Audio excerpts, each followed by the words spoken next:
Bara mín ánægja að kynna speaker kvöldsins, Kip. Gjörðu svo vel.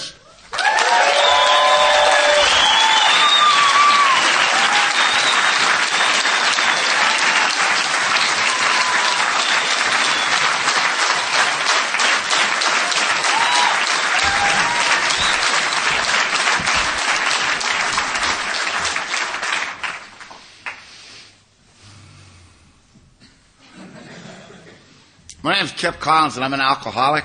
I ain't had a drink all day long either. I'm really confused. I can't believe a country that could have such beautiful women, could have such ugly men.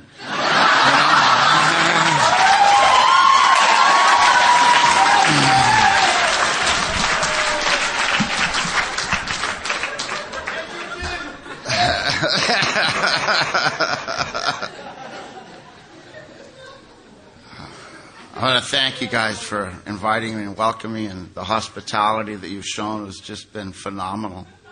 Your country's beautiful, but too cold. I keep wanting to set something on fire, you know. I figured out where all the trees went. You know, I can't remember you guys' names. So you say your name and I go, uh-huh. You know, and then everyone's name means something, you know, and that's cool. You know, I was wondering what my name meant one time, and I looked up in an old dictionary. And my name means something, too. It's an old English slang from the 12th century. It means a prostitute's bed.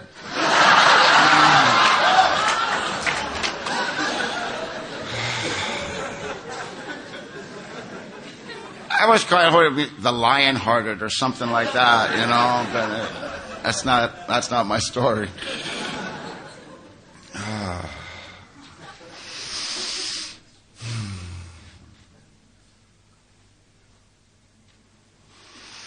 My father's Irish and Sioux, Lakota, from the Dakotas. And my mother is Irish and Chippewa from the Oklahoma territories. And my father liked to drink, and my mother liked to fight. You know, and just to tell you a little bit of like what it was like, you know, in a very general way, we'd be waiting for the old man to come home. And it'd be getting later and later. My mom's getting madder and madder, you know. And we're just sitting there waiting. And pretty soon you'd hear him bouncing off the curbs coming up the hill. And if you looked out the window right then, you'd see all the neighbors grabbing their lawn chairs and turning off their lights and running outside. They wanted to get a good seat, you know.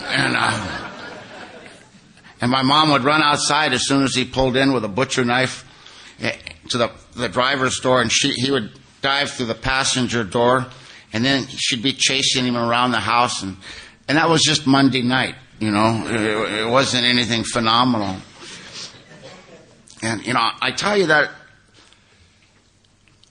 my father, that's not why I'm an alcoholic. My father taught me exactly what alcoholism and alcohol would do to a family, and what it would do to a marriage, what it would do to children. I had no illusions about alcohol. I wanted nothing to do with it. Nothing to do with it.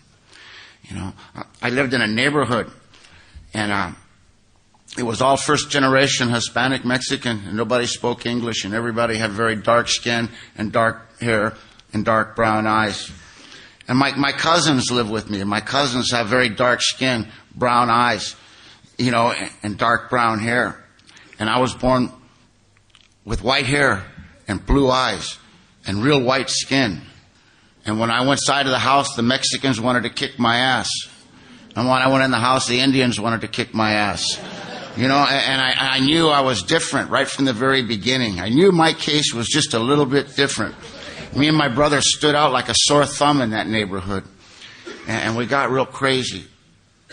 You know, I was never going to have nothing to do with alcohol. My dad totally disgusted me. He embarrassed me. And I didn't want nothing to do with him. You know, and I can't blame it on him.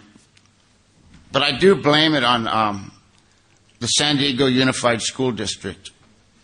Because they had this great idea in the early 60s that they needed to teach the young people about this stuff that we don't talk about in A&A. and they took us into this big hall like this, and they had some guy get up and talk, and they showed us this movie. And the lights came back on, and I hit my friend Balto in the rib. I said, Balto, can you get some of that stuff? He goes, oh, yeah, my dad smokes that. And I said, well, get some, man. And so the next day I said, you get it? He goes, yeah.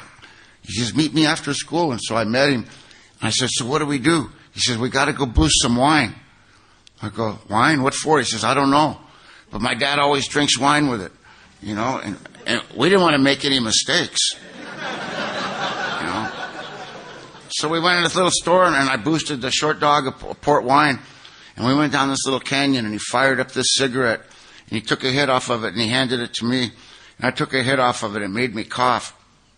And I took that wine, I looked at it, and I pulled the cap off of it. I'd never had a drink in my life. And I tasted it. I took a pull on it, and I swallowed it, and it just jumped right back out of me, And, but I ain't no quitter, And I took another pull on it, and I just held it down, and I had to pinch my nose, because it kept kind of yo-yo, go up and down and up and down. And after a while, it kind of settled, and I started feeling this feeling, and I took another drink, and it was getting easier and easier. And by the time I finished the bottle, it was just going smooth, And I looked over at my friend Balto, and he's sitting down there, and he's smoking on this little cigarette, And I said, no. I said, but you going to drink that? He goes, oh, God, that stuff's horrible. I said, can I have it? He says, knock yourself out. And I drank his bottle.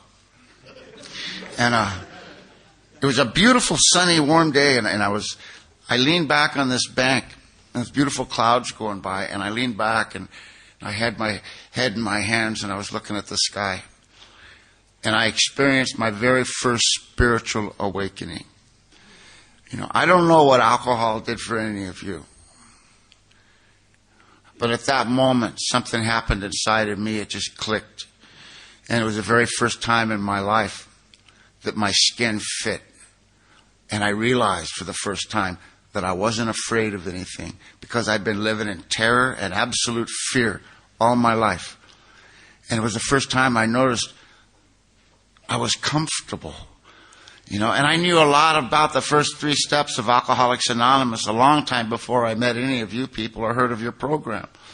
Because when I was 12 years old, I knew that I was powerless over this world. And I knew that my life was unmanageable. And I drank this amazing elixir. And I came to believe in a power greater than all of you. And I immediately, with no reservation, turned my will and life over to it, and I never looked back. 2 years later, I got kicked out of school in the 7th grade for hitting a teacher for the second time. And they said that I was antisocial. He was a jerk, And when I came home, I've been dabbling with this other stuff too, and my mom was standing in the doorway.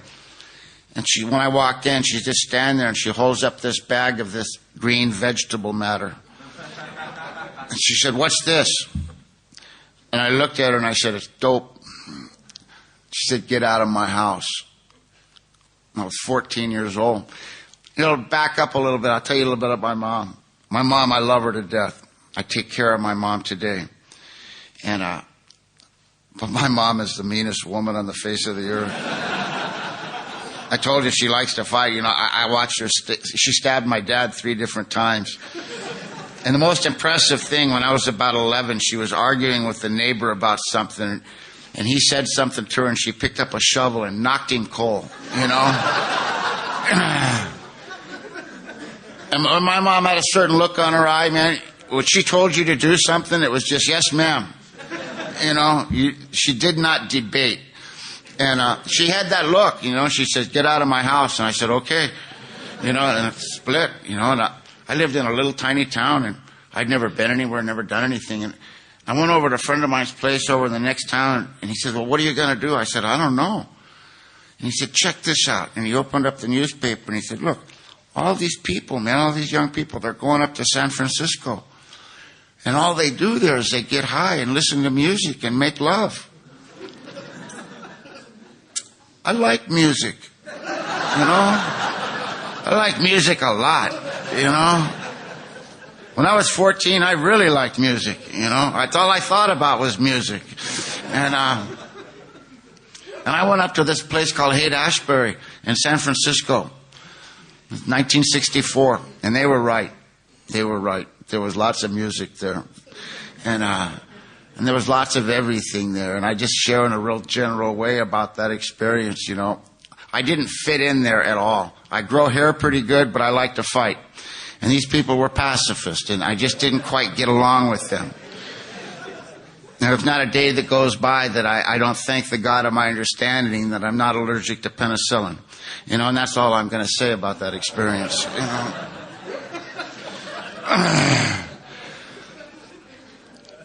I found out that what my true calling was that I was no hippie, that actually I'm a capitalist pig, you know, and I saw opportunity. I saw people that wanted this certain product, and they were all these square little white kids that come from the suburbs. You know, I know where this stuff comes from. All my friends come from Mexico. And I called Balto. I said, Balto, check this out. He said, no kidding. Come on down. You know, and me and little Balto, we put a little business together that I don't want to go into too much, but and it worked out very well for a long time until I was 16 years old. And I was arrested down in Mexico with 200 kilos of green vegetable matter. And I was sentenced to 25 years in prison in La Mesa Federal Penitentiary in Baja California. Nice things don't happen to 16-year-old boys with long blonde hair and blue eyes in a prison. And it should have been, if anything in the world, that experience should have taught me, you know, that I really needed to change my direction. But in all actuality, it turned out to be one of the greatest career moves of my life. Because Balto was related to half the people in that prison. And most of those people were in the same business, and they were conducting their affairs out of there. And they realized that I was more valuable outside of the prison than inside of the prison. And I love Mexico. It's a lot like Louisiana in the United States. It works on the principle of, it's called mordida. And mordida means the little bite. And what that means is if you can afford it, you can do anything if you know the right person who has the key. You know, and I like living someplace like that. You know, we found out who it was. We paid the people. I called my brother. I said, bring down $5,000. And he brought it down, and they let me out. And I continued doing what I was doing. You know, by the time I was 18, I was doing this in a real big way. And on my 18th birthday at 5:30 in the morning, the police came in and they arrested me with 27 felonies, indictments. And I was living with a young lady, and she was pregnant. And they didn't arrest her. They just came and took me. And I fought that case. I had the money. I was in a county jail for a little over a year. And I had the money and I had lawyers in it, but it took almost a year for me to finally beat it. And I couldn't get in touch with that girl, and I was worried to find her, and she didn't write, and nobody would take my phone calls. And when I finally got out, I went to go try to find her, and her family had sent her to Texas. And they said, you know, you stay away from our family. And I never did get to find out what happened. Right after that, I met this other gal, and I used to do really stupid things sometimes, you know. Has anybody here ever gone to jail for being stupid in public? Just doing the stupidest things for no reason, right in front of God and everybody, you know. And they used to lock me up on a regular basis, not for anything criminal, just doing something stupid, you know. And this little girl I was running around with, she bailed me out of jail 3 times in 1 week. And the last time she was only 15 years old, and I said, how come you keep bailing me out of jail? And she looked at me with this real puzzled look, and she said, well, what else would I do? And I married her, you know?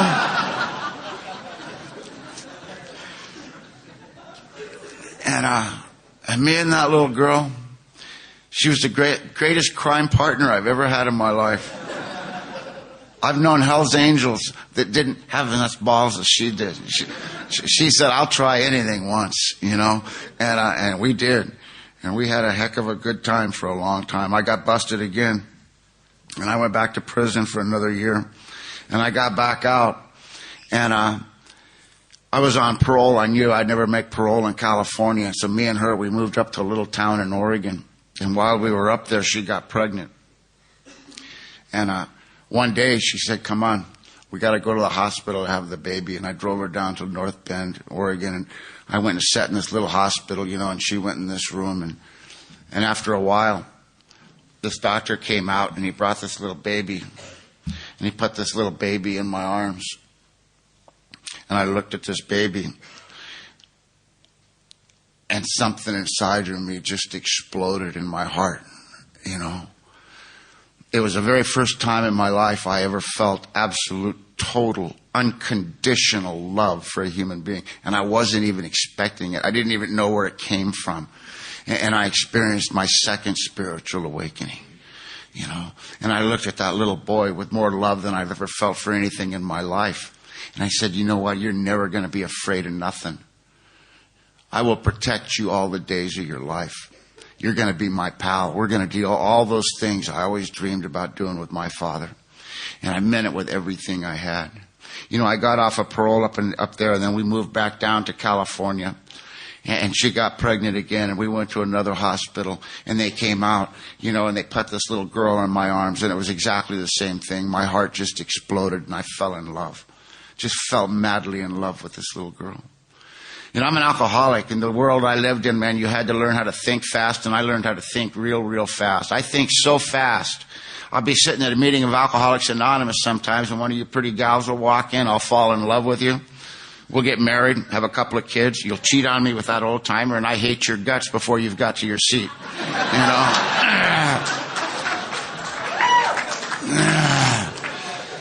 I mean, like that, just... And I'm looking at this little baby, and I'm thinking, she's still wet. They have, I'm going, someone's going to want to marry her. Okay, what's the conditions going to be? Where are we going to have the wedding? What am I going to wear? That's the way my mind works. I mean, I don't live in the now. I live way back then or way up there, and they said, give me the baby. We got to weigh the baby, I said, I gave her the baby, but it was the same thing. You're my princess. I'm going to give you everything. And and I'll tell you, at that period in my life, alcohol, I could pick and choose when I wanted to drink. I was always very cautious. The business I was in, every time I drank alcohol, something always happened. But I could pick and choose when I wanted to drink. And for the next 5 years, my life was totally dedicated to my children. I had made a lot of money. I had a real nice place. And I bathed my children. I fed them almost every meal. I changed their diapers. I taught them how to walk. I taught them how to talk. And we played every day. That's all I did. My brother lived with me and my wife. And that was just us. We had this beautiful place. And it was the best part of my life until I came here. On September 6th, in 1976, my wife and daughter had gone. They went downtown to go get school clothes. School was getting ready to start. It was real hot that day. And me and my son were playing. A friend of mine came over and he brought this stuff to smoke, and we smoked it, and all it did was it made me real thirsty. And I wanted some beer, and I went in to get some beer, and I didn't have any. And there was no one there to watch my son. And I just wanted a drink. And I just got on my bike. The store was down the street, and I putted up to the store to get a 6-pack of beer. And I got it, and I came right back. And when I'm coming down the hill towards my house, the police were all in front of my house, and the fire department, and all the neighbors were running out of their house towards my house. And I didn't know what had happened. I thought there'd been a wreck or something. And I parked my bike, and I waited through this crowd, and I found out that my son had chased me out of the driveway, and he'd been run over by a truck. And when I got to him, his head was split open, and I could see his brains. And his legs were broken, and his ribs were broken. Some of them were protruding. And a little piece of me died that day. We got him to a hospital, and I sat in that hospital with him, in intensive care with him in a coma. And I don't know nothing about God, but I started crying out to this God, whoever he was, please give me back my son. I'll do anything in this world if you give me back my son. And every day I would talk to the doctors, and every day the doctors would tell me, pray that he dies. Because there's so much brain damage. There's nothing whatsoever to hope for. And I wouldn't let go of him. I would just sit there and I'd move one muscle after another and go from the tip of his fingers to his toes, just kept exercising his body because he was just in a fetal position. And I didn't know what else to do. And I just kept working with him. And I did this for 9 months. And I started getting real crazy and I started drinking. And this was one of the very first times where I found out. I started getting those looks at people when he was going to have an emergency surgery. And I would show at the hospital drunk, and the look of the doctors would give me a total disgust. How can you be drunk like this at a time like this? I got real used to that look after a while. My son survived. He made medical history, as a matter of fact. The little boy, the personality, the little boy I had was gone forever. I got back a little boy who couldn't hear and he couldn't talk, and he never emotionally or mentally got past the age of about 4 years old. And he had lots of physical and lots of emotional and lots of mental problems all of his life. And the guilt of that was so intense. I really started drinking, because drinking took away the guilt. It took away that picture of him laying there. That picture was burned into my brain, and I couldn't go to sleep at night, and I started drinking more, and I started drinking more. After a while in the business I was in, I wasn't making no money. Nobody trusted me with nothing. My brother lived with me all my life. My brother Bill, we were only 11 months apart, and he was the closest human being I've ever been to.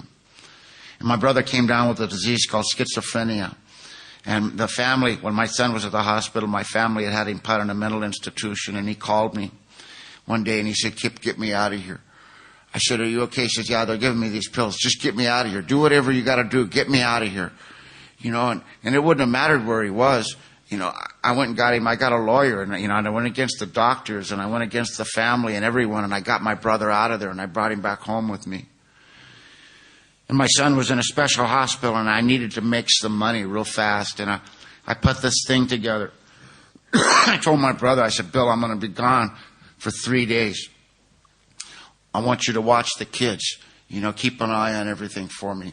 And he started crying. I've never seen my brother cry. He said, you can't go, man. Something's wrong with me. I don't know what's going on. And I said, you know what? Just hang tight. I'll be back in 3 days. And I gave him a handful of money, because money's fixed everything all my life. And he just looked at me, and I got in this cab, and they took me away. And this thing I was doing, instead of 3 days, it turned into 3 weeks.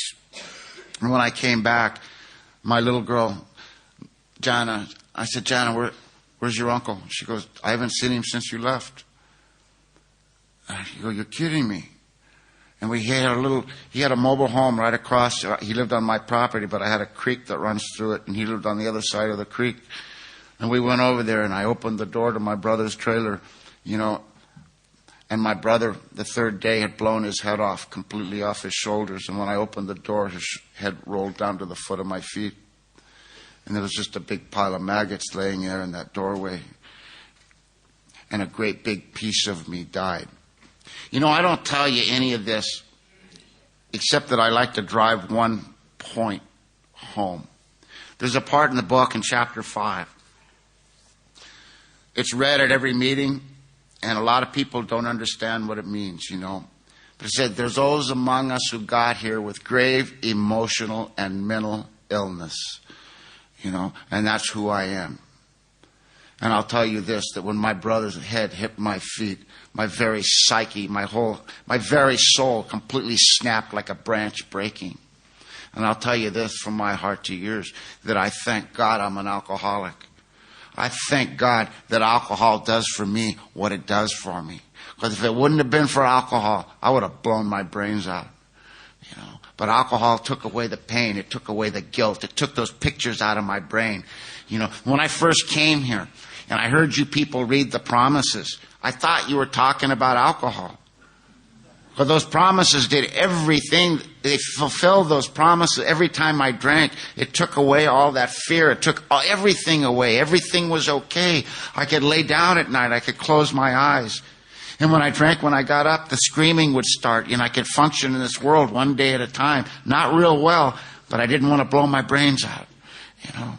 And things in my life started falling apart real quick, you know. My wife, God bless her, Kathy, she's a wonderful member of Alcoholics Anonymous today. She's been sober for 14 years now. But she, you know, there was a guy that was paying more attention to her. I wasn't paying any attention to her pain. She was in as much pain as I was, but I'm totally self-centered. Nobody hurts like me, you know. And, oh, you relate to that, don't you? Yeah. You might be dying of cancer, you know, but I got a hangnail. And I'm not paying no attention. This other man was, and she left with him, you know. And I don't blame her a bit. And you know, what was just left was me and my little girl, and she was 5 years old. In the first 5 years of her life, man, it had just been Disneyland. And she loved her brother, she loved my uncle, she loved her mother, and she watched everybody leave, you know, or die. She was with me when I found my brother, you know. And she was on the couch, and we were sitting there, and she was crying and shaking. And I said, "What's the matter?" She goes, "Daddy, I'm so scared. What's going on? Everyone's dying. Everyone's leaving." And I said, "Honey," I said, "we don't need nobody." I said, "You know, we just hit a bump in the road. And I'm going to get it together here in a little bit. And don't worry about a thing. I'm going to take care of it." And then I had a knock on the door. And I've been informed that you don't have this particular product here, and that's really too bad. It's the one thing that I always suggest for a newcomer who hasn't quite made that decision. Is anyone here for their first meeting? Anyone here for their last? Well, if you ever have any doubts, go to California and order a bottle of Mad Dog 2020. Mad Dog 2020 it should be classified as a Class A narcotic, I think, you know. But it's very cheap and it's very, very strong. And I'd never heard of it. And he brought this stuff in and I drank this stuff. And the next thing I know, someone is tapping me on the shoulder. And they're saying, "Excuse me, sir, you have to get off the plane." I was in my living room the last time I checked, you know. And I open my eyes and I'm on this big wide-bodied jet and it's completely empty. Except for my little girl who's sound asleep leaning next to me, you know. And I go, "Where am I?" And she goes, "You're in Fort Lauderdale." I said, "Florida?" And she goes, "Yeah." I said, "I hate Fort Lauderdale." She goes, "I don't know nothing about that. You got to get off the airplane, sir." So I haven't got a clue, but you know, I don't want to look stupid in front of my daughter. So I kind of straightened up and I woke her up hoping she's going to throw me a bone, you know. I said, "Wake up." And she woke up and she looked at me and I'm hoping she's going to tell me something. She looked out the window and she said, "Are we there?" I went, "Yeah."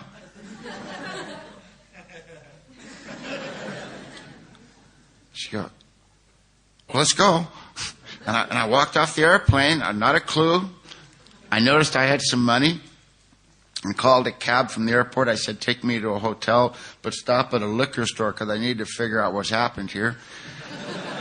You know, and the next thing I know, I opened my eyes and I'm completely naked and I'm in 4-point restraints on this table.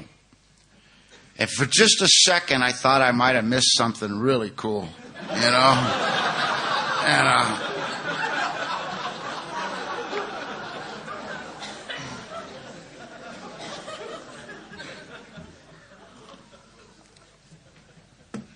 I found out what had happened. It was a misunderstanding. I'm sure you'll all relate to that. But I was drinking tequila, and I'd met this young couple, and they had this local Floridian additive. And you could really drink a lot with this additive.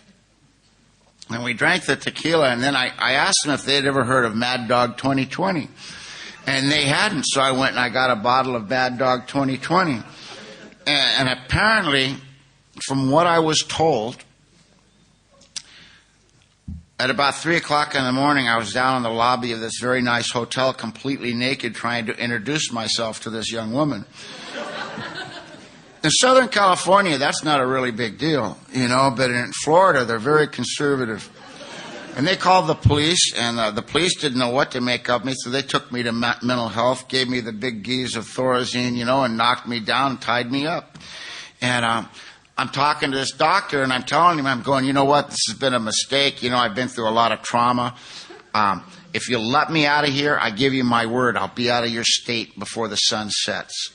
And the guy says, be gone, and he didn't know what to do. And I don't know where my daughter is. I haven't got a clue. And you can't say nothing because they could call the police, and I don't deal with the police at any level, at any time, for any reason. And I'm hoping I got some matchbooks or something in my clothes maybe that I can track her down, but I know I'll figure it out. And as I'm walking out of the hospital, this young couple comes walking up with my little girl. And my little girl, she runs up to me, and I said, come on, baby, we're getting out of Florida. I told you this place sucks, and I'd love to tell you that was it, that was the end. But that was only the beginning. That was only the beginning. For the next 3 years, me and my daughter lived like animals. I drugged that little girl. We lived through 5 different states all through the South, and every place we lived, I promised her it would be different. I'm going to get you in school. I'm going to get a job. I'm going to do this. Everything's going to be okay. And I would do exactly the same thing over and over and over ad infinitum. And every place we lived, I left at a dead run at midnight. And the last place was in Oklahoma City. And I managed to stay sober for 1 whole week, and I'd gotten a job, and I'd got a little place for us to live, and I'd trying not to drink, and we got paid, and this guy says, come on, we'll go cash our checks, and I'll buy you a beer. And I came in late that night, and my little girl, we didn't have a TV or a radio or nothing, but she was sitting in that couch, and she's 7.5 years old now. And she looked up at me, and she just dropped her eyes, and she went over, and she picked up her pillow, and she grabbed her raggedy old doll, and she stood by the door. And I grabbed a few things, and I said, come on, we're getting out of here. And we got on this bus, and I had enough money to get another bottle of wine. I got a bottle of wine. We got on that bus. I said, we're going back to California. And I passed out on that bus, and I woke up the next morning, and I was so sick. And I needed a drink, and my little girl was just sitting there. She was rocking back and forth, holding her stomach, and she was crying. And I said, what's the matter? She goes, Daddy, I'm so hungry. And I said, as soon as we stop, I'm going to get you something to eat. And we pulled into this little place, and I went into this liquor store, and I grabbed her a little sandwich, and I got me a bottle of wine, and I got up to go pay for it. And I only had enough money for one or the other, and I had to put her sandwich back. And I got back on that bus, and she saw that bottle and that bag. And I just walked past her. And I couldn't look at her. I just sat behind her. And there was this elderly black woman on the bus, and she had been watching this whole thing. And she was just a saint, man, because she's never said one word to me. But she said to my little girl, she said, hey, honey, she goes, my daughter made me this big lunch, and I hate to ride alone. Would you come and sit with me and help me eat this? And she took care of my little girl all the way back to California. And I just sat back and nursed my bottle of wine. I've done a lot of things in my life. I do a lot of things that I would never, ever share from the podium. But I've never in my life done anything that shamed me more than that moment. It shames me to tell you about it. But I want to express how powerful alcoholism was for me. I got back, and I did what all heroes do at the end of the road. I went to Mom's house.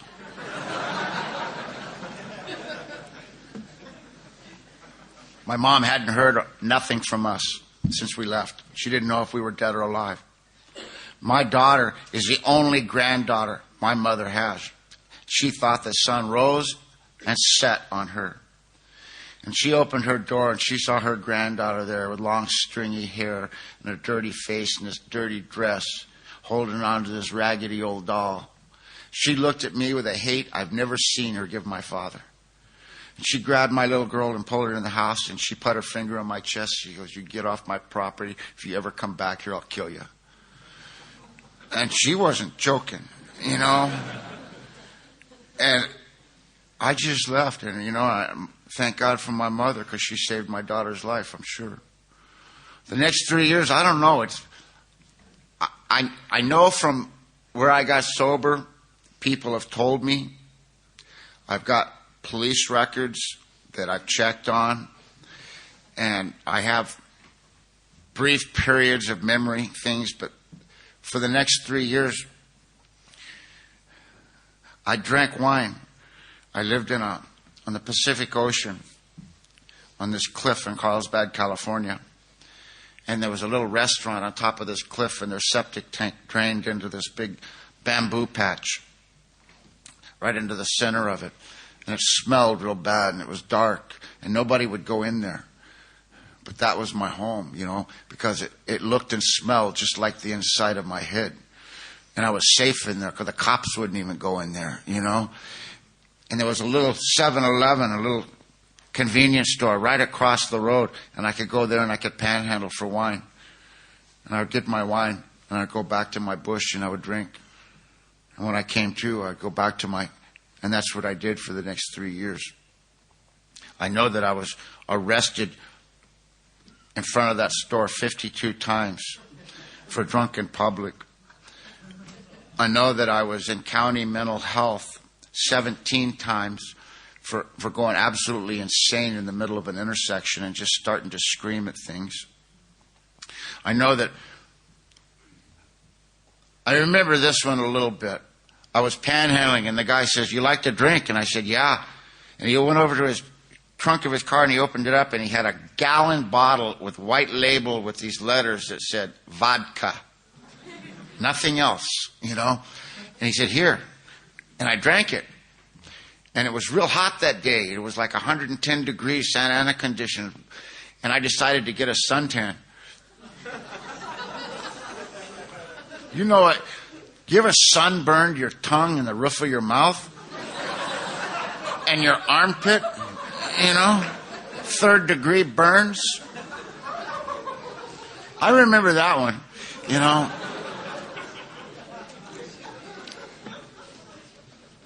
And I lived like an animal, and I was an animal. I drank to the point that I lost the ability to talk. Because even the winos avoided me. Nobody wanted to talk to me. You know, and that's when it's really, when you see the other winos shuffling down the street, and you're walking with a full bottle, and they cross the street. You know? You've hit a bottom.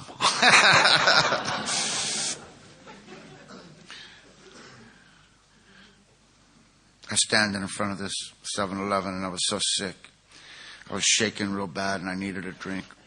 I needed a drink so bad. I knew I was going to go into a seizure at any moment if I couldn't get one. And I had 65 cents, and a pint of wine cost 89 cents, and I can't get anyone to give me a penny. You know, and I was just standing there shaking, and I was just getting scareder and scareder and scareder. And this man pulled up, and he was wearing a suit, short hair. He had this square little wife sitting in the front of the car, and he had these square little kids sitting in the back, you know, and I looked at him with total contempt, you know, wondering how he could live like that. And he looked at me, and he got out, and he walked over, and he smiled, and he opened up his wallet, and he gave me 2 $1 bills. And I didn't even say thank you. I took his money, and I ran in that store, and I got a quart of wine and a short dog. And I ran outside, and I pulled that bottle up, and I just drank that pint of wine almost straight down and leaned my face against that glass until the shaking started to stop. And I opened my eyes, and I saw that family sitting in that car, and I could see their reflection in the glass, and they were looking at me, and they were talking. And I knew they were talking about me, and I turned around, and I flipped them off and cursed them and wandered back to my bush. You know, I'm here to talk about religion because it has absolutely no business in Alcoholics Anonymous. But that was a good people, and they were on the way to a temple to worship the God of their understanding that day. And they weren't talking about... Those people are very good friends of mine today. And they were praying for this poor animal they saw standing there. And I went down this bush, And I'm opening my wine and I'm taking a pull on this jug. And all of a sudden I had one of those weird experiences where out of the blue I hear this voice in my ears going, maybe you ought to go to A&A.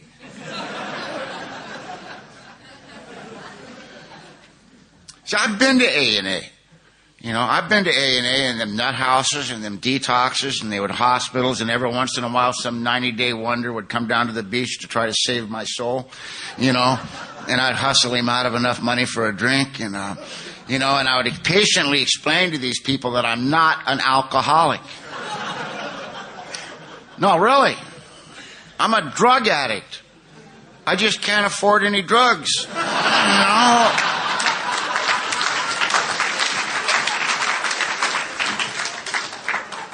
They did the same thing.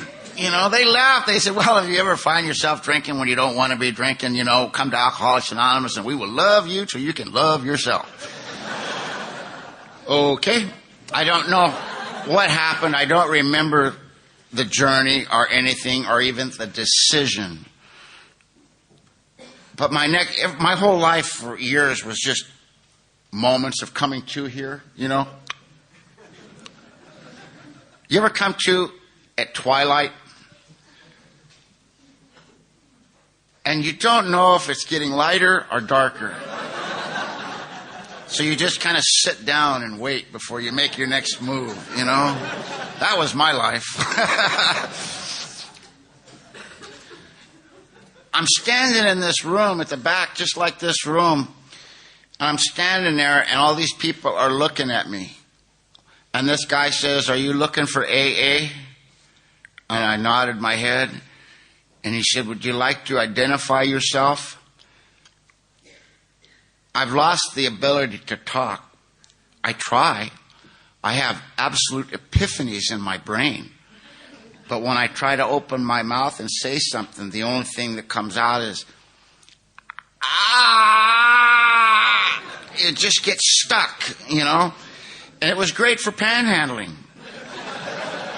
But the guy looked at me, and everyone looked at me with a little bit of alarm, and they said, welcome, have a seat, you know? I sat next to this pretty little lady, and she scooted all the way down. And I'm looking at these people. They look like you, man. These people are clean. They got short hair. They smell good. They're smiling and laughing. They're all looking at me. I've been wearing the same clothes for 3 years. My hair comes down past my ass. My beard comes down past my belt buckle. I weigh about 120 pounds. I'm covered in wine sores, and a whole bunch of stuff lives on me besides me. And I was told I had quite a fragrance, you know. And I'm sitting there waiting for these people to start loving me. And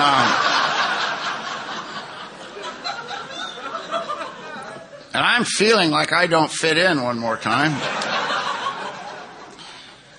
And they're looking at me, and I'm looking at them, and then they start talking, and I hear what they're talking. They're talking about God. And I'm going, oh, no. And then they start passing this basket. Uh-huh. They're going to start singing in a minute. I got to get out of here, man. This is just too lame for me, man. And I stood up. I'm going to go get a drink. And there was this lady, elderly lady, that had been looking at me for the minute I walked in the room. She kept trying to, you know. I thought she was just some brain-damaged old gal, you know. And there was some guy talking about something or another, I don't know what. But when I stood up to walk out, she jumped to her feet, and she saved my life. She looked right at me, and she wasn't talking to anyone else in that room. Because no one of those people, they weren't even going to try to stop me. In fact, a lot of them were looking forward to me leaving. They were opening the windows, you know. She looked right at me. She goes, I walked in these rooms 27 years ago in Long Beach, California. She goes, a cop brought me here. He told me to go in there. He was tired of arresting me. Those people might help. And I walked in that room, and the meeting had already started, and I turned around, and I looked at all these people, and they were all squares, you know. And I knew it. And I thought they were ladies in there. And I knew when those women turned around and saw me and saw what I was, they wouldn't want me around their men. She goes, I've been on the streets of Los Angeles since I was 14 years old and done everything a woman ever had to do to survive out there. And when I saw you people, I felt dirty. And I just wanted to leave. But a woman grabbed hold of me and brought me into the rooms and got me a cup of coffee and told me something. She whispered in my ear. She said, don't go nowhere, honey. We need you. And this woman started talking about 27 years of continuous sobriety in Alcoholics Anonymous, about the women who grabbed hold of her and taught her how to be a woman, about a home group that grabbed hold of her and helped her get a job and helped her build a life, of 27 years of continuous sobriety in Alcoholics Anonymous. And she walked over in front of all those people that didn't know what to make of me, and she grabbed hold of me. And this woman, she's a tiny little thing, she reached up and pulled me down and kissed me right on the mouth. The bravest woman I have ever met in my life. You know? I mean, nobody had touched me with anything but a stick for about 3 years, you know. And this woman, she's holding on to me and she's hugging me, you know. And I tell you, people have been beating on me since the day I've been born. And nobody in this world has ever made me cry about nothing. I don't show no feeling. I don't give nothing up. And this old gal, she's holding on to me and she whispers up in my ear. And she says this, she goes, baby, she goes, don't go nowhere. We need you desperately. Please don't leave. And she said that to me. And my stomach started rumbling. And my eyes started getting wet. And pretty soon I'm standing there. And I am just sobbing for the first time in my life. I've never cried that hard in my life. And I'm holding on to this little old woman. And she's telling me it's going to be okay. And I started coming to A&A. And y'all lied to me right from the beginning. Because there was a lot of what we were talking about earlier, a lot of middle-of-the-road AA going on. And they would say, well, just don't drink and go to meetings.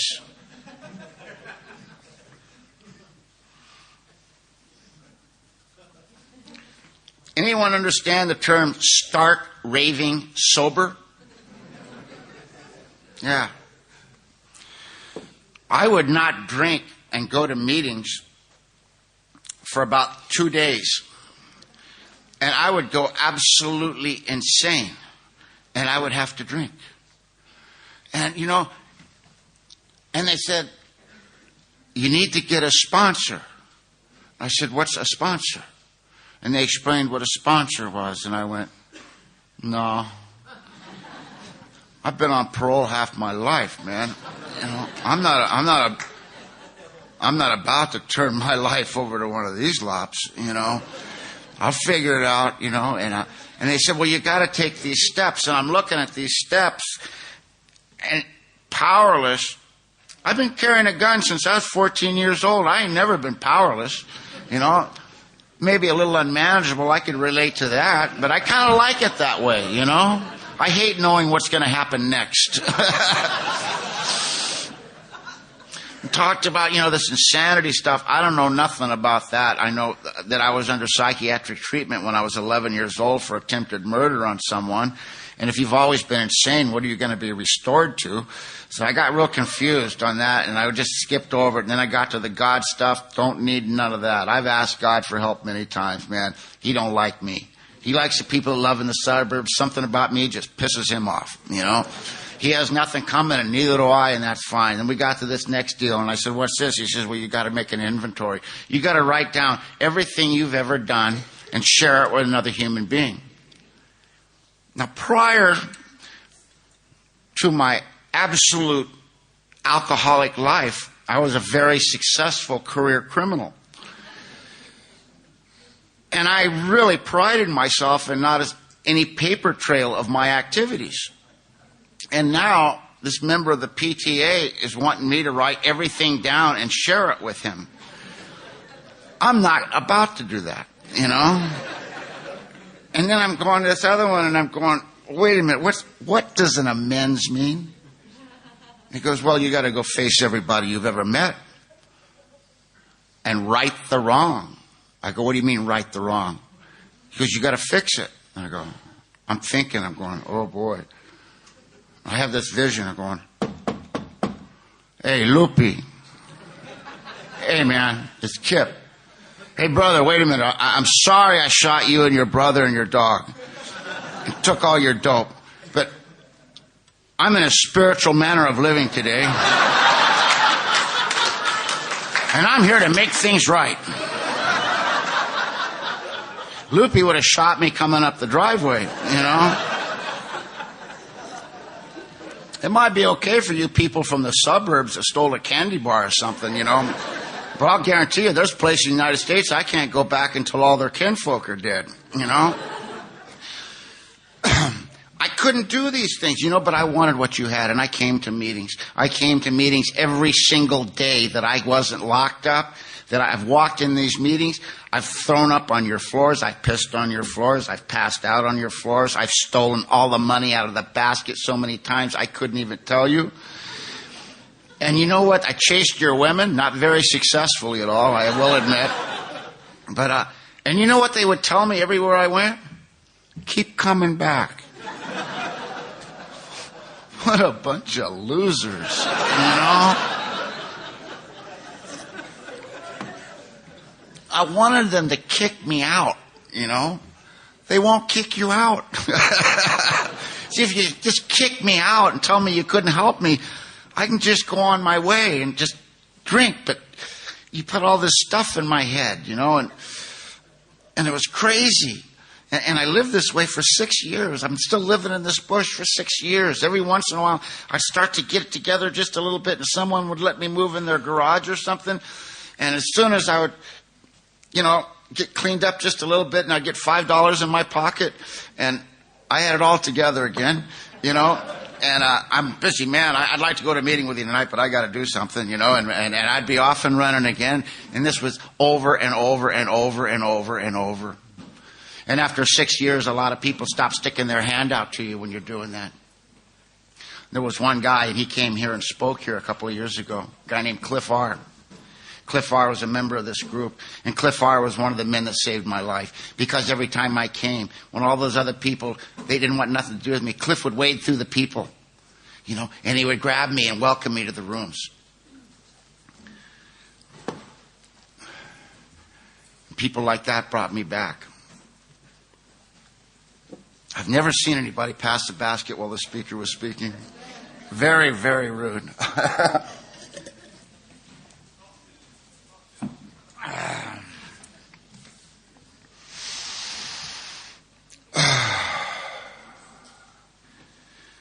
I come to in jail, in the rubber room, hogtied. Cops had beat me down one more time. My face was, I was hogtied, my face had been bleeding and it was stuck to this mat, and I'm trying to roll over and peel my face off this mat. And it was on Christmas morning, and I knew that Santa Claus wasn't coming that day, you know. And they let me out. And they said, just go on your way, Kip, you know. And I don't know where it came from, but I had $90, and I made a conscious decision that day I ain't never going back to AA. You know, I'm that person they talk about. I can't get sober. I can't do this deal. I can't humiliate myself in front of you anymore. I went and spent $90. I don't know where it came from. I think they might have made a mistake. But I spent every penny of it on Gallo port wine, and it's one of the most beautiful sights. It took me 2 trips to get it to my little hooch, you know. And I started drinking, you know, because alcohol is the only thing that's never lied. Alcohol is the only thing that's ever taken away the pain, the terror, the loneliness. It's the only thing in this world that works for me. And I started drinking, you know, and on January 6th, my world collapsed. It talks about it in the book. It says there'll come a time where you cannot imagine life with alcohol or without it. And if you've been coming to AA for a long time and AA don't work for you, and the day that alcohol stops working, you'll know loneliness and terror as few human beings can even imagine. You know, everyone here, we all come from different places, different life experience and everything. But there's one thing that we have in common, and that's understanding what that word loneliness means. We know what it smells like, feels like, and tastes like better than any human being in the whole world. I do believe we almost have a monopoly on it, you know. And at that moment, I was the loneliest and the most terrified human being on the face of the earth, and I couldn't even imagine life without alcohol, without nothing to cut the pain, because it wouldn't work, it wouldn't do it. And I pulled out my gun and I put it to my chest and I pulled the trigger and I blew my left lung and 2 ribs out and it knocked me all the way on this wall. And I'm sliding down this wall and blood's flying everywhere. You know, and the only thought I think is, thank God this nightmare's over with. Let me out of here. And I come to in this hospital. You thought I died, didn't you? Yeah. Only, for me to drink is to die. I go, only if you're lucky, you know. I come to, there was this old man in Alcoholics Anonymous. I hated his guts. You know, he always wore wingtips and a suit and a tie, and he always had this big ugly blue book, and he said, I'm a grateful alcoholic, you know, and I'm going, every time he said it, I wanted to throw up on his wingtips, you know, and he came up to me one time. He'd been sober in AA so long, he said when he got here, they only had 1 A in it, you know, and he came up to me, and he got right dead in my face. And he's a great big man, and he looked at me and he says, you think you're pretty tough, don't you, kid? And I looked him right in the eye and gave him my best jailhouse look. I said, I'm tough enough, old man. Don't you ever doubt that. He got this big grin. And he put his nose right almost on mine, and he looked me right in the eye and he said, you ain't tough. He says, you're the scaredest son of a bitch in this room. And that might make you dangerous, but it don't make you tough. And he walked away laughing at me, you know. I avoided that man like the plague, you know. I'd go to a meeting. Before I go in, I'd walk around and look in all the windows to make sure he wasn't in there, you know. And I come to, I've been in a coma for about a week, and I'm opening my eyes. I hear this voice. And Charlie had this deep, gravelly voice, and I'm listening. No. Oh, no. And I open my eyes, and there's Charlie standing at the foot of my bed, and he's got these 2 newcomers, and they're looking at me, and their eyes are as big as saucers. And I know I've died, I've gone to hell, and this is it. Forever. And I'm chained to this thing, and I can't get a drink, and this guy's going to preach to me through eternity, you know? And I'm looking at him, and Charlie looked at me, and I've never seen him look at me that way. He looked at me with a love and a compassion I'd never seen on his face. And he put his arms around these 2 young men. And he said, take a look, fellas. Take a look. Pay close attention. Because this is what happens to an alcoholic who refuses to take the steps. Come on, let's go.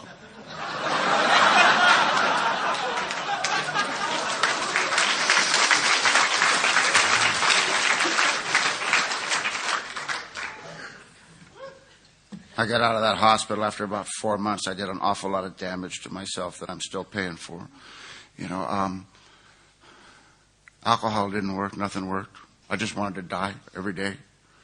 And on May 12th was not much different than any other day. I come to, and the first conscious thought is I need to get something in my body as fast as I can. Maybe it'll work today. Maybe it'll take away the pain. Maybe it'll take away. Maybe it'll work.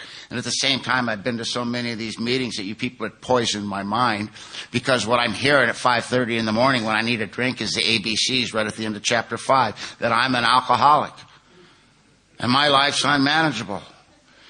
And I know I'm an alcoholic. I have paperwork. Really official-looking paperwork from the state of California classifying me as a chronic alcoholic. I am not in denial about me being an alcoholic, you know. But that's not what it's about.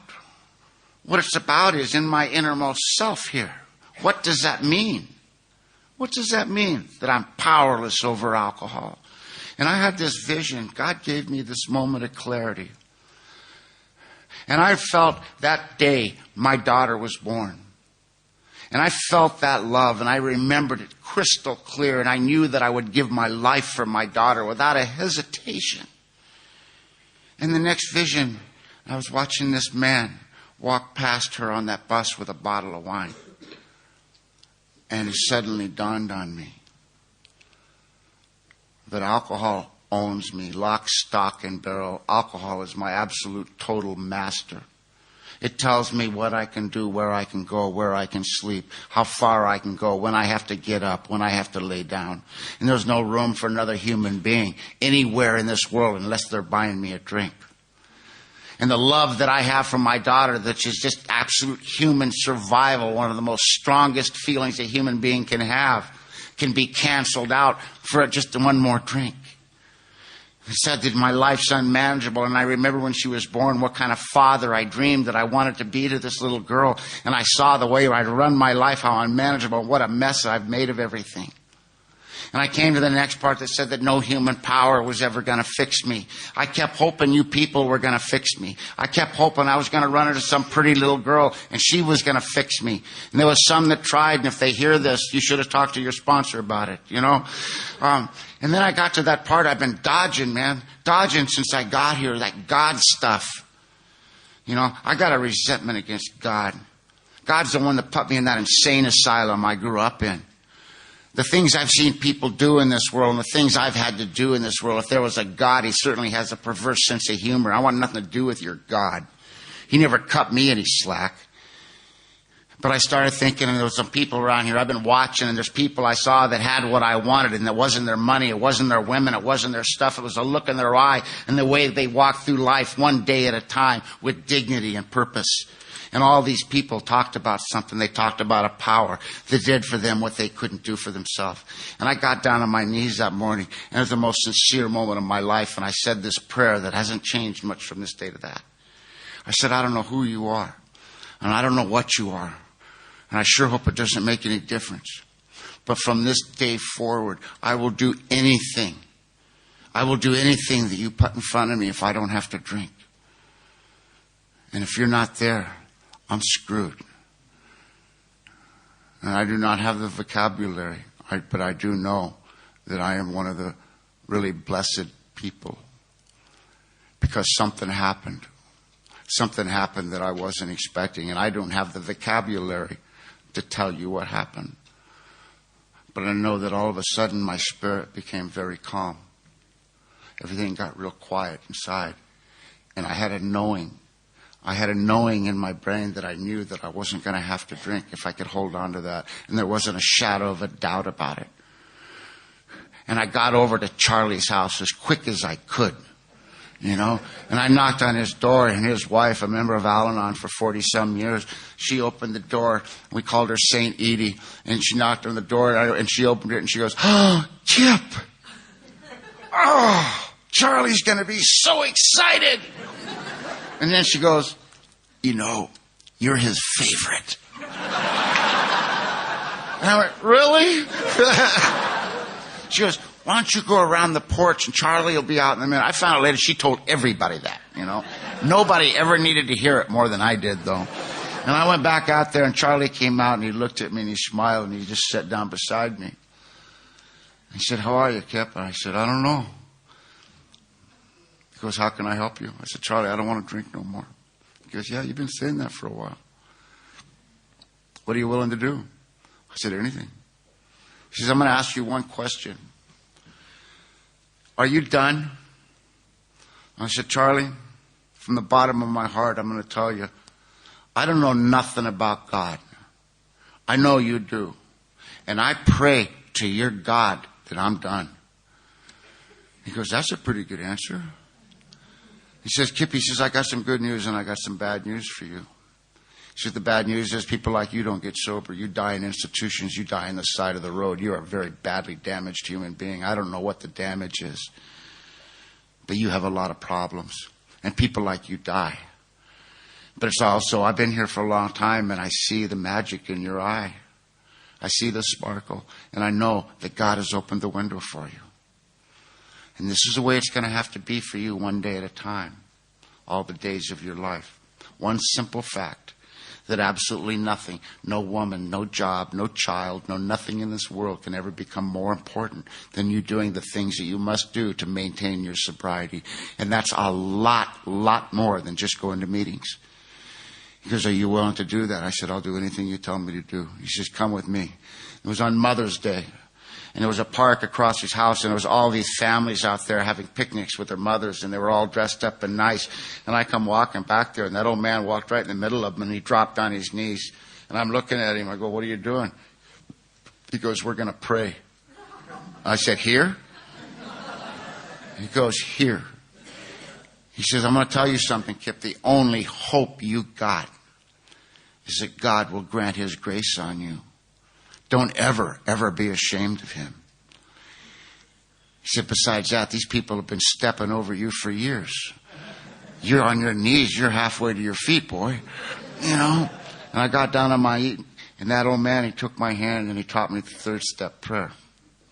And then he said, come on, and he took me back, and he had a little room that he detoxed the men that he worked with. And he called all the men that he sponsored. And they came over, and those men took turns with me, sitting with me. And they'd tell me their stories. And he came out and he detoxed me because I couldn't just stop. And he got a half pint of whiskey and orange juice and Karo syrup, and he'd give me a shot, and he just kept cutting it down. And after 5 days, I stopped shaking. And he said, okay, this is a program of action. And I'm going, yeah. I said, so what do we do? And he said the magic words. I've always thought they should have made a bumper sticker. The words that changed my life. He said, get in the car. I said, okay. Charlie, I didn't tell you, but Charlie was an old gangster, and he'd had his right eye shot out when he was young, and he had a glass eye there. And Charlie had this big old Cadillac, and he lived right off Interstate 5. I said, where are we going? He goes, we're going to county detox. I said, I'm detoxed. He goes, I know. We're going to go talk to the drunks. I go, what am I going to talk about? He says, you're going to talk about being sober for 5 days. I went, okay. And Charlie, when you're new with Charlie, Charlie would never stop talking because he didn't want you to have a thought, you know? And he had to look at you constantly. He had to look at you right in the face, and he'd be driving. And we got on Interstate 5, which you have no idea if you've never been there. That's a huge freeway. And in the freeways, they've got these little dots on the road. They put them there for Charlie. But Charlie would put his front tires on those left, and we'd be going down the road, and he's looking at you, and he's talking to you, and we're going... And by the time you got to San Diego, you knew this man had a relationship with God. You know? And he took me into this detox, and these guys are laying on mats, and they came in. And Charlie said a few things, and he says, I want to introduce you to my friend Kip. He's got 5 days sobriety. He says, tell him how you feel, Kip. And I sat there, and I didn't know what to say, but I just talked. I talked to other drunks, you know. And when we walked out, he goes, how do you feel? I went, that felt good. He goes, that's it. Hang on to it.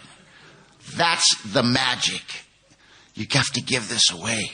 It's the only way you're going to get it. And he took me back, and he's laid out a course of action. He says, okay, here's what you're going to do. You're going to get a haircut. You're going to get a shave. I'm going to give you some money. You're going to go to a thrift store, get some clean clothes. You're going to get a job. I said, a job? I don't know how to do anything. He goes, God will take care of that. Don't worry. You know? And he said, I want you to get an identification in your real name. Oh, I've never done that before.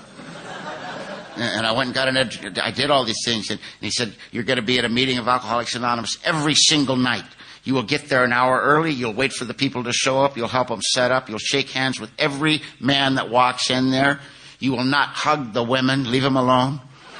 You will not borrow cigarettes from people. You will not borrow money from people. You will beg them. You don't tell them anything about you unless they ask. And when the meeting's over, you'll help them clean it up. And you'll do whatever you can possibly do to get in there and be a part of that. And you'll do this every night. I said, for 90 days? He goes, 90 days? I go, 90 and 90. He goes, none of that applies to you. You know? He goes, I said, how long I got to do it? He goes, until you like it. And I said, okay. So I go to him and he says, you're going to have a commitment at a men's meeting, at a book study, at a step study, and you're going to be at another meeting every single night of this week. And you're going to get a job, and you're going to go to work every single day, and you're going to pay your bills on time as the money comes in. And I got paid, my first check was $150. And I said, Charlie, they're going to take all my money. He goes, no, they're not going to take any of your money. They're just going to take theirs. Oh, that's how it works. And he started teaching me how to do things that I didn't know how to do. And he taught me the word that changed my life, the most important word an alcoholic in new recovery ever learns. And it's a word called commitment. Commitment. It means something different to us in here than it does to the people out there. Because the word commitment will save your life. I don't know about y'all, but I ran out of excuses the day before I got here for anything. I was done. My bag was empty of excuses. He says, when you give us your word you're going to do something, there's only one excuse for not doing it, and that is you died on the way there. Period. Nothing to talk about. And he said, you're going to make a commitment. You're going to hold this job for a year. You're going to be at a meeting. You're going to do this. You're going to do that. Blah, blah, blah, blah, blah, blah, blah. And I said, okay. And I started doing it. You know what? And things started happening very slowly. This man took me through those steps, man. He set me down in that room. And he helped me do my 4th step. Because I could hardly write. My brain was so addled. It was so addled, he would help me even write it. He sat there and he worked with me and he worked with me. And we did that 5th step. And he made out that list of my defects of character that I've just been stumbling over all of my life. And, and he made me this other list of the opposite of those defects. And he told me to start practicing those and stop practicing that. We made a list of people that I could harm. And thank God he told me I didn't have to make any amends to any drug dealers. He goes, if you give them back their money, they'll just sell dope to God's kids. So leave those people alone. They took their chances. But he says, everyone else you got to make an amends to. One of the hardest amends I ever made, the hardest amends I made to anybody in my life was to my little girl. And I was scared. I loved that little girl with all my life. Everything I had, I loved that girl, and the regret and the guilt and the pain was so intense I couldn't even look at her at 2 years sober. She was still living with my mother. And I went over to talk to her and I said, honey, I'm trying to get my life together and I need to do this. This is one of the steps. And I have to make amends with you. I have to make things right. And she just hugged me and she said, Daddy, don't worry about it. You're sober. You're living good. That's all I ever wanted, Daddy. It's okay. You don't owe me an amends. I go, no, honey, that ain't enough. I said, because I don't know how bad I hurt you. I don't know when I hurt you. I don't know the fears you had, how many times I embarrassed you, how many times I humiliated you, how many times you were scared. If you're going to forgive me for all that, you need to go do an inventory yourself. And you need to write that all down. And then we need to come back and talk. And you need to tell me everything that I've done. Because I don't know. And we did that, and it took 8 hours. And it was the most painful thing I've ever done in my life. But you know what it did? It changed my relationship with my daughter. And when she saw that I was willing to walk through that, our relationship changed. There was a couple of times we laughed. Most of the time it was a lot of tears. And 3 different times she jumped up and slapped me as hard as she could right in the face. And we spent that whole day going through that. You know what? And we started healing. He got me busy in service right at the very beginning. My sponsor said this is a course of vigorous action. And I would say, well, you know what I feel? He says, I don't care how you feel. I want to know what you're doing. Keep busy. And that man kept me busy every single day for the next 3 years. I met a woman, I fell in love. She got sober on the same day I did, and she liked to fish, so it had to have been God's will, And I didn't tell my sponsor about it, but we got married. And boy, was he pissed.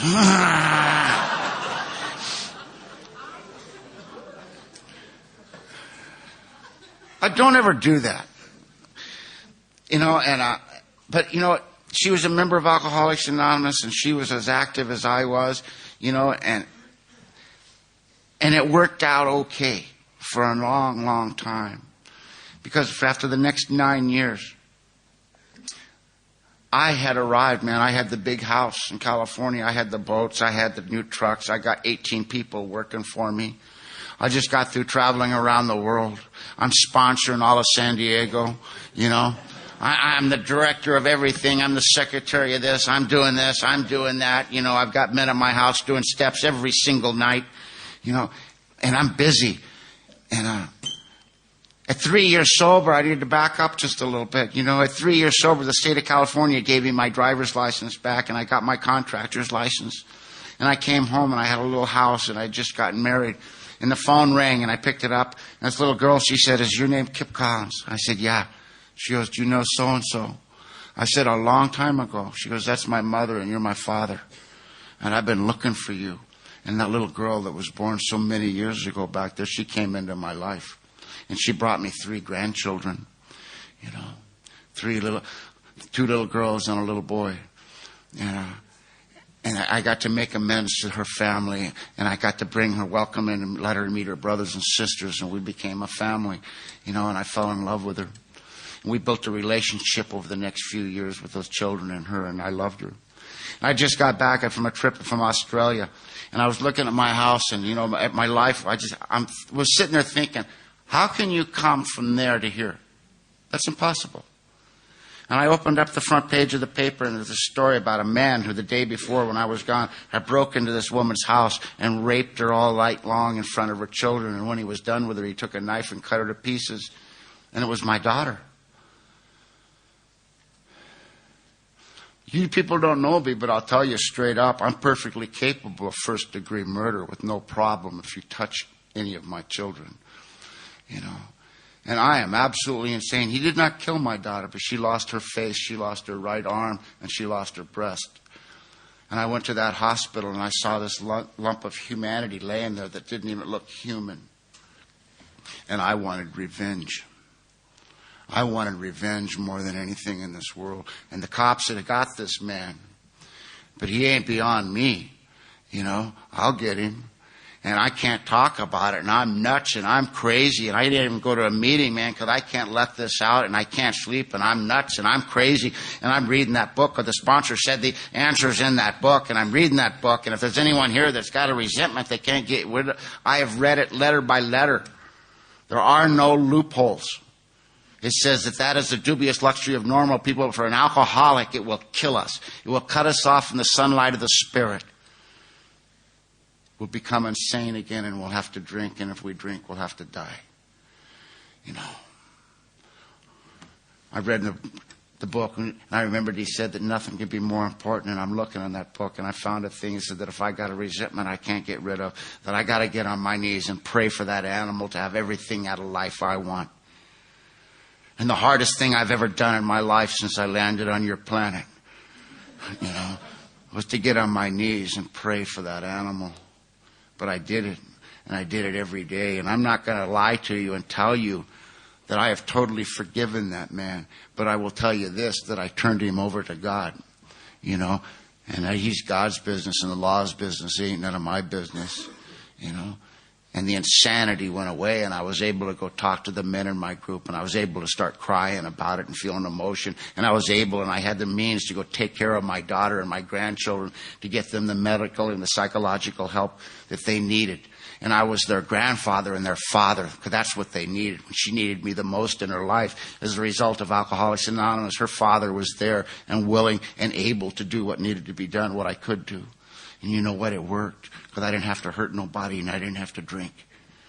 Right after that, they told me I had cancer, and they're going to cut off my lips. I like my lips. I'm really attached to them. And I went to see this doctor, and he said, well, we're going to do this surgery. It's going to be very, very, very painful. You're going to have to take it. He says, are you allergic to anything?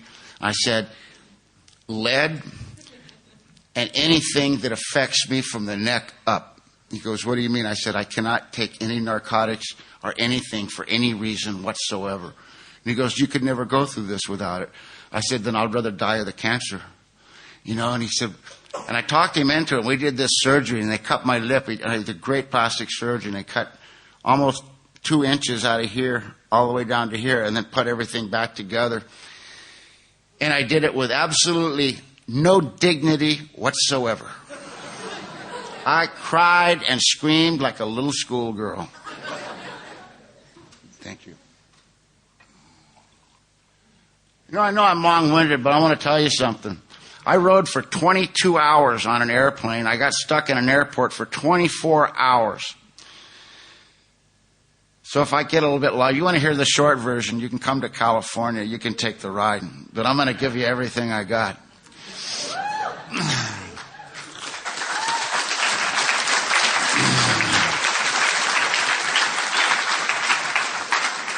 The men in Alcoholics Anonymous, my home group, Robbers Roost.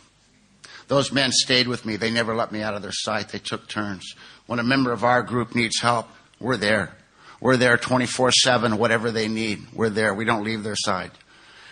And I called for help, and they came. And they took care of me. And these sick guys, these guys are real jerks, I'll tell you. Because my mouth was all sewed together, and they would try to come up with really good jokes to make me laugh, Sick people. I just love them. And I got through that, and something had been going on with my wife. I don't know. She was the very first woman I ever experienced intimacy with. Not sex, but intimacy, of taking off all the armor and letting her see exactly who I was, and she didn't back up, And I adored this woman. I just loved her. Her name was Connie, and something had been going on, but I'd been trying to take care of my daughter and my cancer and my grandchildren, and I came home one day, and she was sitting there, and she was crying. I said, "What's the matter?" She said, "Sit down. I got to talk to you." And I sit down, and she goes, "Kip," she looked me in the eye, and she was crying. She goes, "I don't want to hurt you." I went, "Oh, please, then don't. Don't do anything you don't want to do." She goes, "Kip," she goes, "I can't do this no more. I can't do this. It's a lie, and I'm going to drink. I can't do it. I don't want to hurt you, but I don't know what to do." I said, "What are you talking about?" She goes, "Kip," she goes, "I'm a lesbian. I'm in love with Chrissy, and I have to leave." I didn't think she was going to tell me that. I went, "What?" And I don't know what to say. I don't know what to do. You can shoot me, you can stab me, you set me on fire. I know how to handle that. Don't tell me you don't need me no more. It's like you just ripped my guts out and dropped them right on my new boots. And I react the way I always react when I don't know what to do with anger, And I called her names, and I cursed her, and I ran out of the house. And, she was Catholic, and I joined the Catholic Church, and we had this great priest, Father. His name was Bill Wilson, by the way. He's dead, so I'll break his anonymity. He was a sober member of Alcoholics Anonymous for almost 28 years. And I went to the church to get some advice. Actually, I wanted to rat her out, And I go into his study with him, and I'm talking to him, and I'm telling him the sad woe, and he's sitting there looking at me. And I get done, and he says, "So what do you think, Father?" He goes, "I think you make me sick."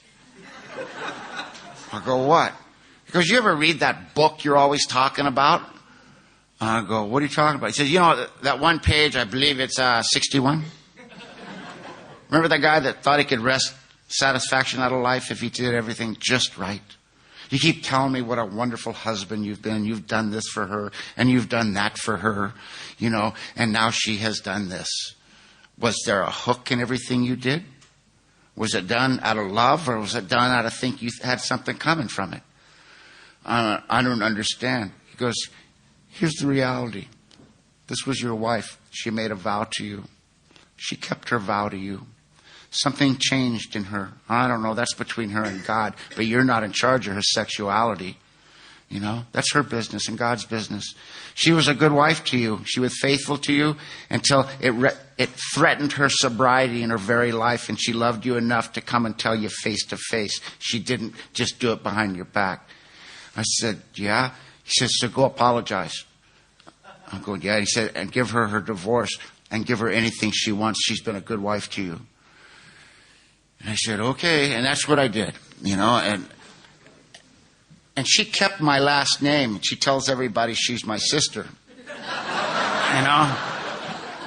And me and Connie, our relationship as a result of the principles of Alcoholics Anonymous got to change. And I love her with all my heart.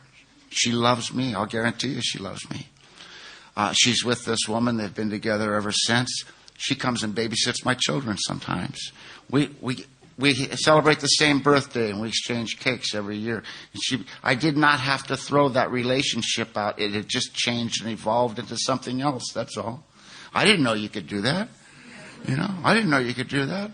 And we did it, and I got through that, and I didn't have to drink. I didn't have to hurt nothing, And then I got attacked by this dog, and it almost tore my arm completely off. And I'm in this ambulance, and blood is flying everywhere. And I call my guy Scotty, he's this outlaw motorcycle guy, and he runs with all these sober bikers. And there's the only person I could think of to call. And I called him. I said, "Scotty, I'm bleeding to death. I'm in an ambulance. They're taking me to a hospital. Meet me there. Don't let them put any narcotics in my body if I pass out." And we pulled into that hospital, and there was about 20 outlaw motorcycles there with all these guys in leather screaming, "Don't give that man any narcotics."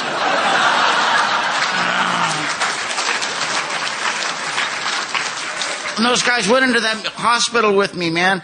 And I told the doctor, I said, "This guy has total say-so over everything."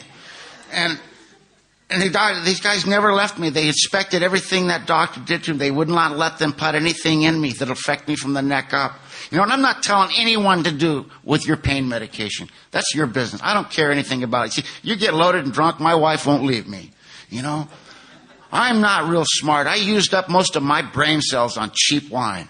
You know? The only thing I know absolutely with a certainty in granite is that no matter what I gotta do to stay sober, it's easier to stay sober than to get sober again. That's all I know. I don't play no games with anything that goes in my body. You know what? And I got through that, but I couldn't work. And as a result of that, I lost my home. I lost everything. Right down to it was just me and my son and my dog. And my son got sick. And I had to go sit in the hospital with him.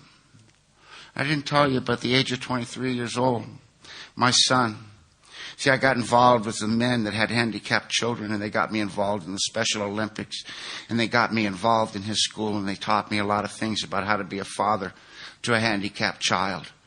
And they got me through the guilt of it, and I got really involved in this little boy's life. And he graduated from high school at the age of 23 years old. And he couldn't talk, and he had a lot of mental problems. But he walked down that aisle in that black robe, and he gave me his diploma, and he said, "I love you, Daddy," in sign language. And he was my dearest child. And, and he got sick, and we had to go to a hospital, and I sat with that little boy for the next 3 months. And on October 4th of 1993, he died in my arms. In the promises, it tells us that we will know serenity. I want to tell you what serenity is to me. I don't know what it is to you. Serenity has nothing to do with standing and watching a beautiful sunset with a pocket full of money and a beautiful woman. It's a lot of fun, but it's not serenity. Serenity is having a relationship with the God of your understanding to a level that you're able to watch the person you love more than your own life and hurt more than you knew it was humanly possible to hurt. But at exactly the same time, knowing without a shadow of a doubt in your heart of hearts that this was God's business and none of it was personal to you. It's just God's, just life on life's terms. That's all. And I don't have to drink from it. It's just part of life. People are born, people die. Period. And I knew a serenity, and I got on my knees. And my sponsor came in, and we got on our knees, and we prayed. And I thank God, and I thanked all you people of Alcoholics Anonymous who taught me to be the kind of father and to have the relationship with that little boy that I dreamed about the day he was born. And you guys gave that to me.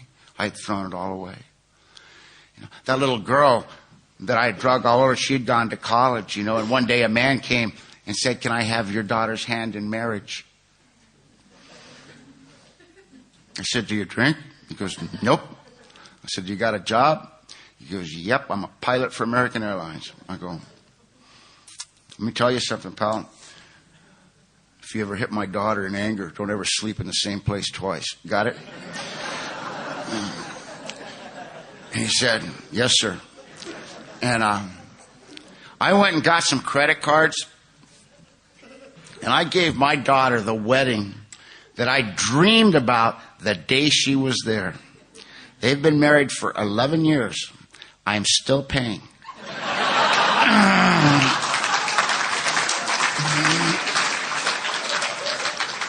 I will have it paid off in the year 2012. But you guys gave that to me. We got married in exactly the place I dreamed about the day she was born, right down on Torrey Pines in this beautiful building. And we walked her down, and my whole home group was there. And you ought to see all these outlaws in tuxedos and tattoos. It was absolutely insane.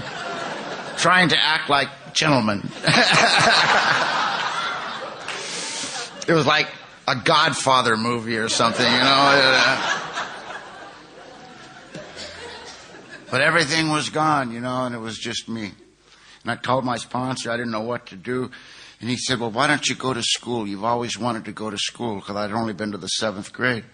He goes, you got no one to worry about no more, just you. So I said, okay. So, I went down and I talked to this university and I found out what I wanted to do. I said, so what do I got to do? They go, well, it's going to take you about 5 years. I said, I can't do that. I'll give you about 2.5. She goes, well, you can't do it unless you do this. And I said, okay, I'll do that. And it was taking 24 units nonstop around the clock for 2.5 years with no breaks. And I'm an alcoholic. Anything worth doing is worth abusing, He says in that book, he says, we are extreme examples of anything we set our minds to. It doesn't matter what it is, And I started going to school, and I fell absolutely in love with education. And I graduated. I got that degree. And I was getting ready to graduate, and the dean called me in, and she goes, we have a problem. I said, what's that? She goes, we're not going to be able to give you your diploma. I said, why? She goes, we don't have your high school transcript. I said, that's easy to explain. I never went to high school.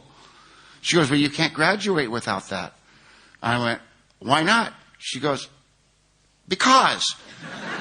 And she goes, I said, what do I do? She said, well, you got to go take the GED test, and I don't think you have enough time to do that.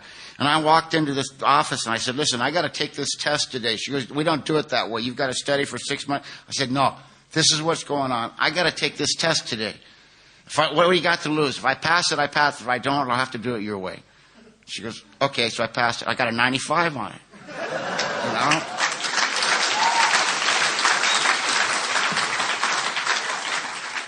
And I graduated with a black hat and a gown and all that. And my home group came and watched me. And about this time, I told my sponsor one day, I said, man, I'm really lonely. I think I want a relationship. And he told me to stay away from women until I healed up from that last one. And he goes, do you need one? I went, yeah. He goes, can't have it. He says, I'm going to give you the best advice I've ever given you. He says, it's absolutely impossible for an alcoholic to have a relationship if they need one. That's not a relationship. You can't have a woman until you don't need a woman to validate you as a man. When you get to that point, you can have a relationship, but not a minute before, because the worst will happen. You'll hurt yourself. I don't care about that, but you might hurt someone else. So I said, well, can I date? He goes, keep it light. And I kept it light, and I started going to work. I was seduced. It was...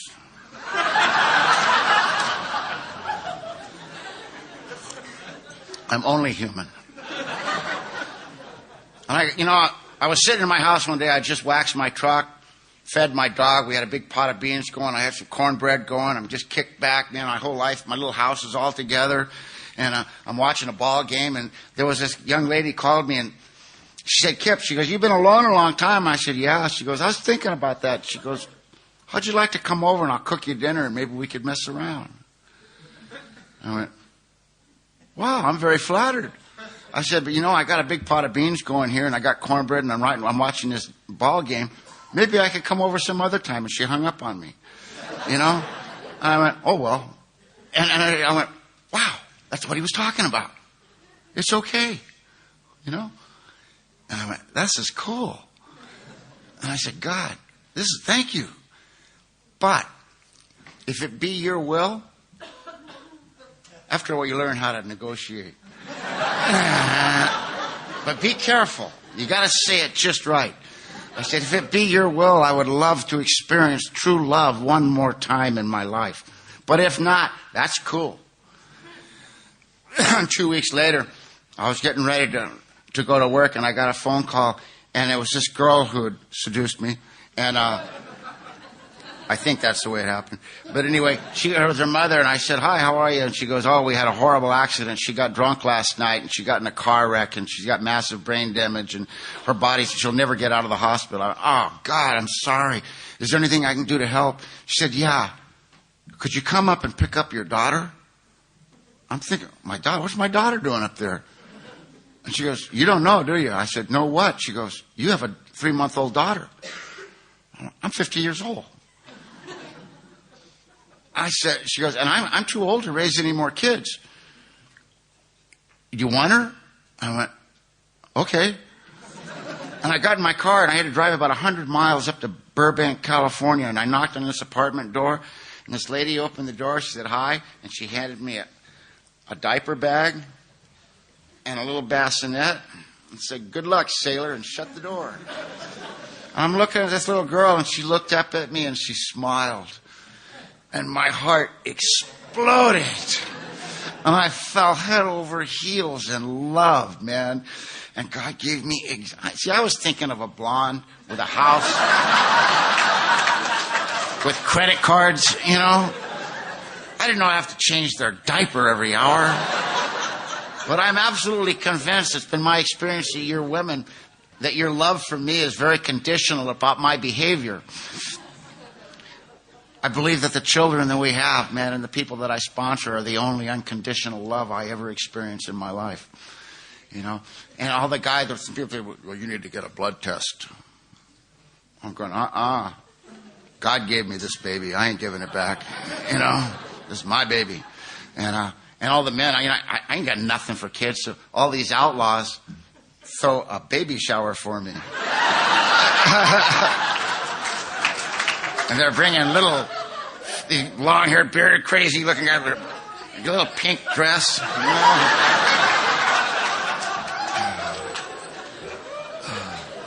And we had a party, and we served cake and punch, you know.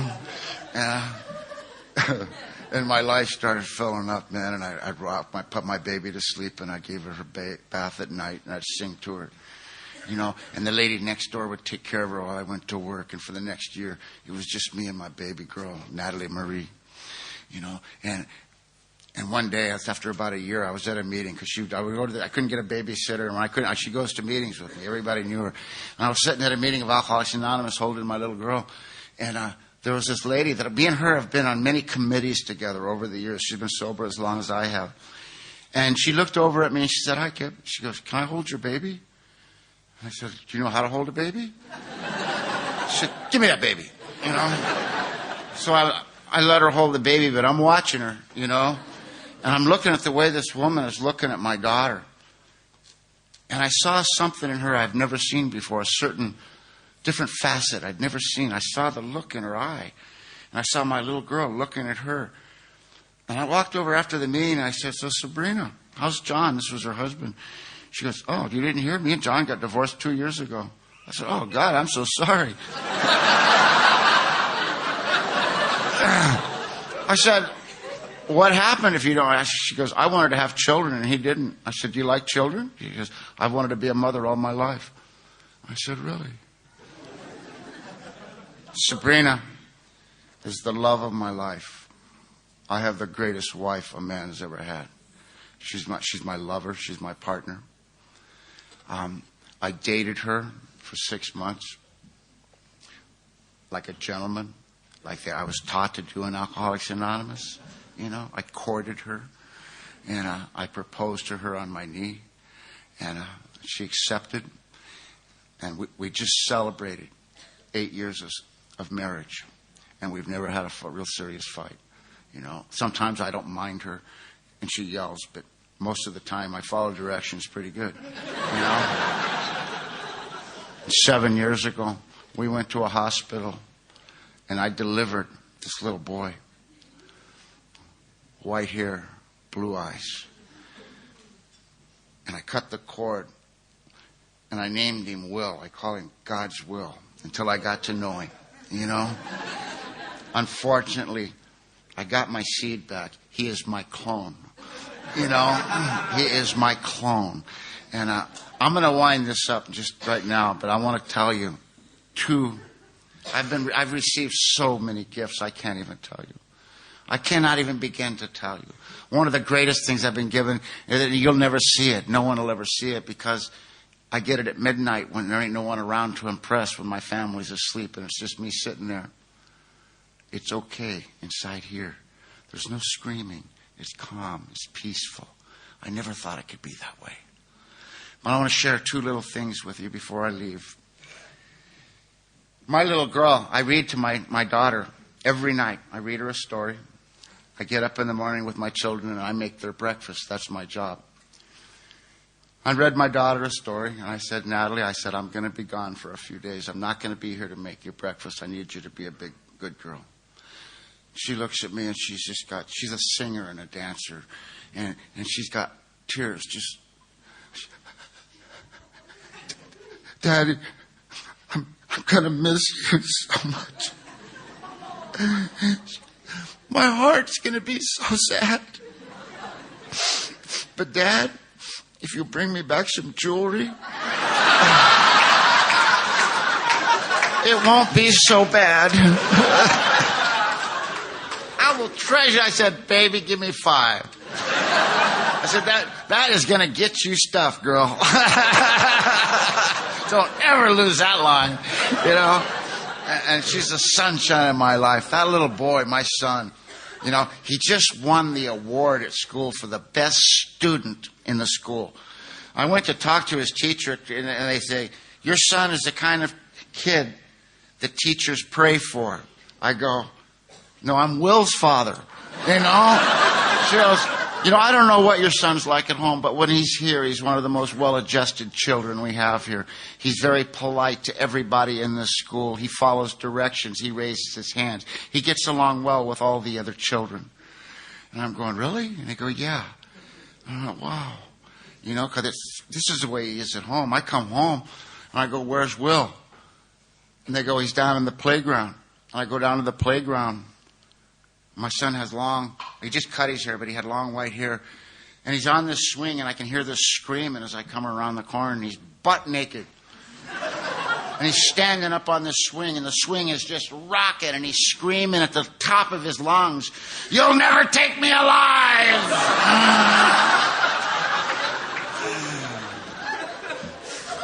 I don't want anyone to change Alcoholics Anonymous. I think he's going to need it, you know. My message to you all is one simple thing. That the program of Alcoholics Anonymous is absolutely infallible.